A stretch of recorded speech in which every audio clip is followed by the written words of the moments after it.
امام کے پیچھے کھڑے ہو کر ترجمے والا قرآن کھولیں، ساتھ عربی بھی ہو تو ساتھ ساتھ اس کا ترجمہ بھی پڑھتے جائیں، عربی پہ بھی نظر رکھیں، اور یوں آپ مصحف کو کور کر سکتے ہیں۔ جی دوستو، آپ نے سنا اس کا پورا جملہ۔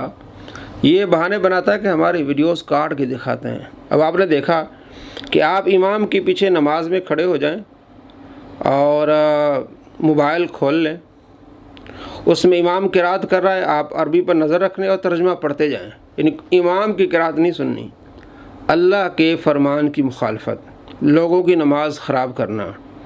اعوذ باللہ من الشیطان الرجیم، بسم اللہ الرحمن الرحیم، وَإِذَا قُرِئَ الْقُرْآنُ فَاسْتَمِعُوا لَهُ وَأَنصِتُوا لَعَلَّكُمْ تُرْحَمُونَ۔ سورہ الاعراف آیت نمبر 204 میں اللہ کریم فرماتا ہے، جب قرآن پاک پڑھا جائے خاموش رہو، غور سے سنو تاکہ تم پر رحم کیا جائے۔ جو آدمی ترجمہ پڑھ رہا ہے، اردو میں پڑھ رہا ہے، انگلش میں پڑھ رہا ہے، تو وہ تو خاموش نہیں ہے، غور سے بھی نہیں سن رہا، اس پر رحم ہی نہیں ہوگا۔ یہ چاہتا ہے کہ مجھ پر رحم نہ ہو اور میرے ماننے والوں پر رحم نہ ہو، تو ایسے آدمی کے پیچھے جانے سے آدمی جو ہے وہ غضب ہی لیتا ہے۔ اللہ کریم نے قرآن پاک کے بارے میں حکم یہ فرمایا، قرآن پاک پڑھا جائے تم خاموش رہو، غور سے سنو، یہ کہتا ہے پیچھے پڑھتے جائیں، اور اس سے تو لوگوں کی نمازیں خراب ہوں گی۔ اردو میں آپ پڑھتے جائیں ترجمہ نماز میں، اور ایک تو قرآن کی مخالف، دوسری آپ صلی اللہ تعالیٰ علیہ وآلہ وسلم کی سنت کی مخالف۔ جب آپ نے موبائل اٹھا کے نماز پڑھانی ہے تو آپ صلی اللہ تعالیٰ علیہ وآلہ وسلم کی جو سنت ہے کہ دائیں ہاتھ بائیں ہاتھ پہ رکھنا ہے اور ناف کے نیچے رکھنا ہے، اور بعض علماء ناف کے اوپر بھی رکھتے ہیں، یہ سنت ہے آپ علیہ السلام کی، تو سنت کی بھی ترک ہو جائے گا۔ اور انہی کے باب البانی کی کتاب جس میں وہ لکھتے ہیں جناب نماز نبوی، کہ جہاں سجدہ کرنا ہے وہاں آپ نے نگاہ رکھنی، یہ بھی سنت ہے، تو یہ ساری سنتیں چلی جائیں گی۔ اور یہ عمل کثیر ہوگا کہ آپ قرآن پاک اٹھا کے یوں پڑھ رہے ہیں، آپ ورقے چینج کر رہے ہیں، اس سے نماز خراب ہوگی۔ تو اس طرح لوگوں کی کیا کر رہا ہے، یہ نماز خراب کر رہا ہے۔ اور موبائل، یعنی کہ امام آگے کھڑا ہے اور پیچھے مرزا صاحب کے سارے چاہنے والے جو ہیں وہ موبائل اٹھا کے تو ترجمہ پڑھ رہے ہیں، یعنی پوری 2-4 صفحیں جو ہے وہ ساری امام قرات کر رہا ہے اور یہ جناب پیچھے ترجمہ پڑھ رہا ہے۔ ویسے آپ کو اللہ نے توفیق نہیں دینی کہ آپ فجر کے بعد پڑھ لیں، مغرب بعد پڑھ لیں، عشاء کے بعد پڑھ لیں۔ آپ نے نماز میں امام کی قرات نہیں سنی اور نیچے آپ نے کیا پڑھنا ہے، ترجمہ پڑھنا ہے۔ یہ نئی بدعت ہے، ہر بدعت گمراہی ہے، خود یہ دوسروں کو سناتے ہیں، ان پر فٹ آتی ہے، لوگوں کو گمراہ کر رہے ہیں، لوگوں کی نمازیں خراب کر رہے ہیں۔ اس غلطی پر، اس بدعت پر اور اس جھوٹ پر کس طرح دلیل دے رہے ہیں اور جھوٹ بول رہے ہیں۔ اسی چیز کو تو انجوائے کرتے تھے، ان کی زبان تھی۔ اب ہمارے لیے تو ظاہر ہے ہمیں مصحف ترجمے والا یا مصحف پکڑ کے کھڑا ہونا پڑے گا۔ پاکٹ سائز کا آپ لے لیں یا موبائل فون سب سے بہتر ہے، اس میں ذرا ترجمے بھی مختلف آ جاتے ہیں۔ اس کے اوپر میری آلریڈی ویڈیو ریکارڈڈ ہے، تراویح میں قرآن دیکھ کے پڑھنا، تو میں نے اس میں بتایا تھا صحیح بخاری میں امام بخاری نے باقاعدہ چیپٹر کی ہیڈنگ میں لے کر آئے ہیں کہ سیدہ عائشہ سلام اللہ علیہا ہماری ماں، ان کا ایک غلام تھا جو انہیں مصحف پکڑ کر قیام اللیل کروایا کرتا تھا، اور اس کی پوری سند سنن کبریٰ البیہقی کے اندر اور مصنف ابن ابی شیبہ میں موجود ہے، پوری سند۔ یہاں تو تعلیقاً آئی ہے کہ سیدہ عائشہ کو وہ غلام پورا قرآن پڑھایا کرتا تھا، اس کے پیچھے نماز نیت کرتی تھی، ظاہر وہ محرم تھا غلام ہونے کی وجہ سے، اور وہ اپنے ہاتھ میں مصحف پکڑتا تھا۔ یہ اس کا دوسرا جھوٹ ہے کہ حضرت عائشہ رضی اللہ تعالیٰ عنہ کے غلام مصحف ہاتھ میں پکڑ کے امامت کرایا کرتے تھے۔ جو اس نے دکھایا وہ میں آپ کو پڑھ کے سنا رہا ہوں۔ اس میں کیا ہے، سیدہ عائشہ رضی اللہ تعالیٰ عنہ سے روایت ہے کہ رمضان میں ان کا غلام مصحف سے دیکھ کر امامت کروایا کرتا تھا، مصحف سے دیکھ کر، ہاتھ میں پکڑ کر نہیں۔ ساتھ میں یہاں رکھا ہوا ہے مصحف، نظر پڑ گئی، اس کو کہا گیا کہ مصحف سے دیکھ کر۔ اور یا نماز سے پہلے آپ دیکھ لیتے تھے اور بعد میں نماز پڑھایا کرتے تھے، کیونکہ ایسا تو ہو نہیں سکتا کہ صحابہ کرام علیہ رضوان کے جو شاگرد ہیں وہ قرآن کی مخالفت کریں اور حضرت عائشہ رضی اللہ تعالیٰ عنہ کا غلام قرآن کی مخالفت کرے۔ یہ امام ابن حمام رحمۃ اللہ علیہ نے اس کی پوری وضاحت کی ہے کہ اس سے مطلب کیا ہے۔ ان کی کتاب فتح القدیر لکھتے ہیں کہ حضرت عائشہ رضی اللہ تعالیٰ عنہ سے جو روایت ہے کہ ذکوان ان کو مصحف سے نماز پڑھاتے تھے، اس کی یہ توجیہ ہے کہ وہاں مصحف کسی چیز پر رکھا ہوا تھا اور ذکوان مصحف کو ہاتھ میں اٹھاتے تھے، نہ اس کے ورق پلٹتے تھے، ورق بھی نہیں پلٹتے تھے، نہ اس کو ہاتھ میں اٹھاتے تھے، بلکہ کسی چیز پر مصحف شریف رکھا ہوا تھا اور وہ اس پر نظر ڈال لیتے تھے۔ اور دوسری وجہ یہ ہے کہ ذکوان نماز شروع کرنے سے پہلے مصحف سے مطلوبہ صورت نکال کر پڑھ لیتے تھے، اس کو حضرت عائشہ رضی اللہ تعالی عنہ نے مجازن مصحف سے امامت کروانا فرمایا ہے۔ مجازن، حقیقت نہیں کہ پہلے نماز سے پہلے وہ دیکھ لیا کرتے تھے، اس کے بعد امامت کرایا کرتے تھے۔ تو کیسے ہو سکتا ہے کہ وہ نماز میں مصحف اٹھا لیں، پھر رکھ لیں، پھر اٹھا لیں؟ اور یہ محتمل قول ہے، یعنی اس کی کئی توجیحات ہیں، اس میں کوئی وضاحت نہیں کہ ہاتھ میں اٹھاتے تھے، یہ جھوٹ بولا ہے اس نے۔ کوئی ایسی واضح حدیث نہیں ملتی کہ صحابہ کرام علیہ رضوان قرآن پاک اس طرح ہاتھ میں اٹھا کے نماز جو ہے وہ کرایا کرتے تھے۔ آگے بھی اس نے جھوٹ بولے ہیں۔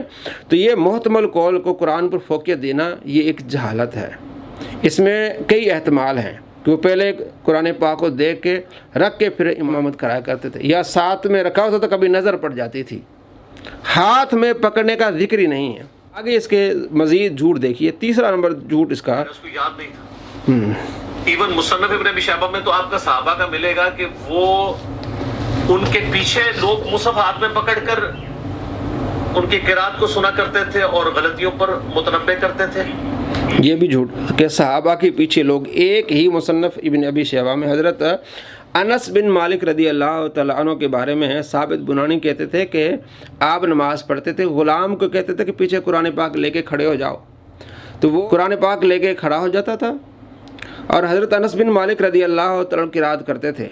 تو نماز مکمل ہونے کے بعد غلام قرآن پاک لے کے آپ کو دکھاتا تھا کہ جناب یہاں آپ سے غلطی ہوئی ہے، نماز میں نہیں، کیونکہ اگر پیچھے وہ نماز میں ہوتا تو وہ نماز میں آپ کو بتاتا۔